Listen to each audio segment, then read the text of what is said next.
dans ce nouveau ciel de la critique aujourd'hui sur Seul sur Mars. Alors je vous avais promis cette critique en collaboration avec Nicolas Tank 78, mais malheureusement... Bla bla bla bla, je suis Nicolas, je mange des gâteaux. Oh! Il t'arrive quoi là? Oh, désolé. Ok. Bref, Seul sur Mars, réalisé par Ridley Scott, sorti le 21 octobre 2015, avec Matt Damon dans le rôle principal.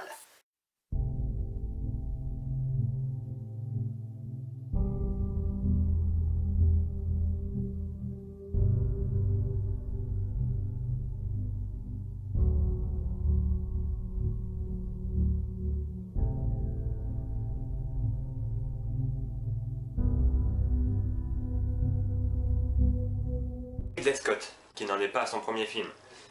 Il a à son compteur de très bons longs métrages, comme Alien, Gladiator, Prometheus, Blade Runner, Robin des Bois, et j'en passe. Donc voilà, en gros, Ridley Scott c'est ça. Donc quand j'ai vu que c'était lui qui était à la réalisation pour Seul sur Mars, je me devais d'aller vers ce film. Le film fait la durée très précise de 2h24, durant lesquelles nous aurons tout le loisir d'observer l'évolution d'un scénario classique, mais néanmoins très sympathique. On retrouve Mark Watney, joué par Matt Damon, et son équipe d'astronautes en expédition sur Mars. Mais lorsqu'ils se font surprendre par une gigantesque tempête, comme c'est courant sur Mars, ils sont contraints de quitter la planète.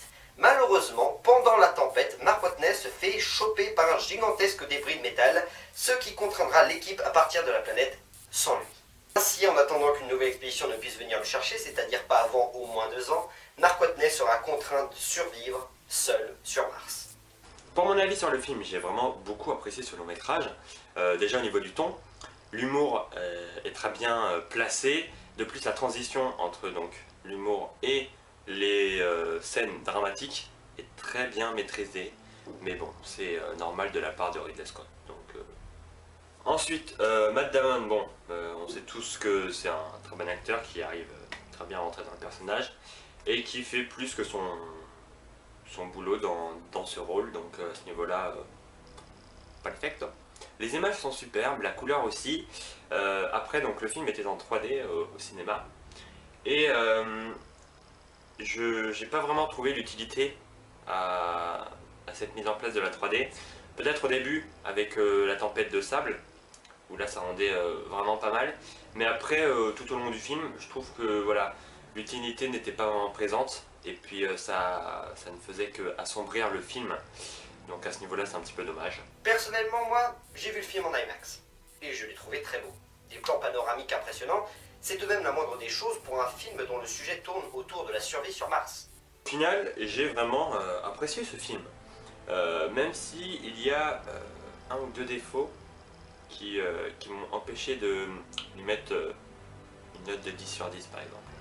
Donc ça se situe à la fin, donc je ne spoil pas, mais à la fin donc, il y a un putain de cliché de merde qui me casse les couilles, où je suis vulgaire.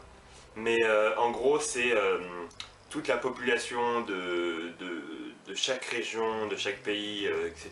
du monde se réunissent devant, se réunissent dans les villes devant un écran géant pour regarder la situation, enfin, putain. Non, on est en 2015, tout le monde ou presque possède la télé chez lui, donc je vois pas pourquoi les gens iraient dehors pour se geler le cul afin de regarder BFM TV. Non, t'es chez toi, t'as ton canapé, tu peux le regarder comme ça. Ensuite, à un moment, je sais plus trop, je crois que c'est un vaisseau qui décolle, donc tout le monde est content. Dans l'univers, enfin pas dans l'univers, sur la planète, tous ceux qui sont dans la rue là pour regarder BFM TV, tout le monde est content, on se fait des câlins, etc. etc. C'est la maison du content. Tout le monde saute de joie. Il y a ce cliché récurrent dans les films de catastrophe par exemple. Mais au final, dans un film catastrophe, je comprends plus parce que les mecs ont par exemple sauvé l'humanité. Donc les gens, forcément ils peuvent sauter de joie parce que bah, ils sont vivants quoi, ils sont en vie. Alors que là, le mec a juste réussi à faire décoller son vaisseau, et puis c'est un mec, c'est pas... Alors ok, la NASA peut être content jusqu'à se faire des câlins parce qu'ils ont réussi leur mission, mais les mecs, sérieux, ok ils sont contents, mais ils sont surtout cons. Mon avis sur le film, c'est que c'était pleinement satisfaisant. Le scénario est très bien, ça fait passer un bon moment, il y a un très bon suspense, et ils ont même réussi à incorporer pas mal d'humour dedans, il faut le dire. Mais je serai parfaitement franc avec vous, aux alentours d'1h50, j'espérais que le film se termine bientôt. C'est vrai que j'ai de plus en plus de mal à trouver un film pertinent s'il fait plus de 2 heures. Mais je trouve également que les scénarios composés à partir d'équipes spatiales qui partent sur d'autres planètes et qui rencontrent des problèmes, c'est quelque chose qui a été vu et revu et re-revu et re-revu et revu. Donc, étant donné que nous sommes dans une collaboration, je pense que je peux laisser le soin à Nicolas de noter ce film. Alors Nicolas, quel est ton verdict? Pour moi, ce sera un 8 sur 10. J'ai vraiment bien apprécié ce film. Ridley Scott fait un super travail à ce niveau-là. Et puis, franchement, ce qui m'a vraiment... la petite touche en plus, c'est l'humour qui est très bien rentré dans le film. Et je trouve que c'est pas mal d'utiliser de l'humour dans des scènes de tension, de suspense. Enfin, entre les scènes de tension et de suspense pour justement alléger le contenu. Mais voilà. Je suis assez d'accord avec toi.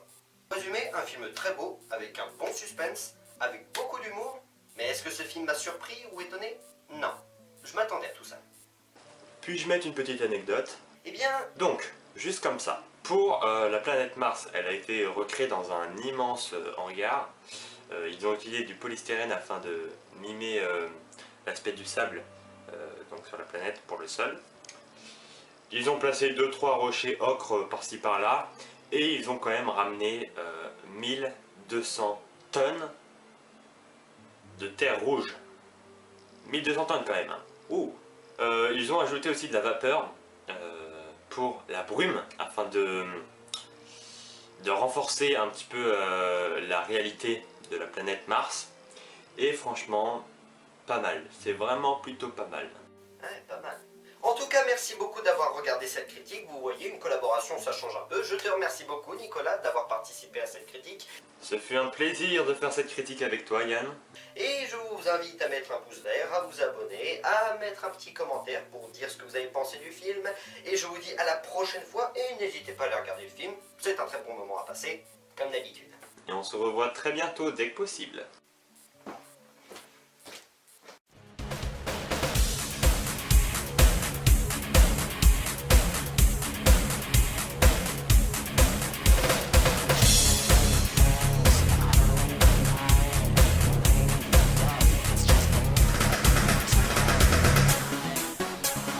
The taste of flesh.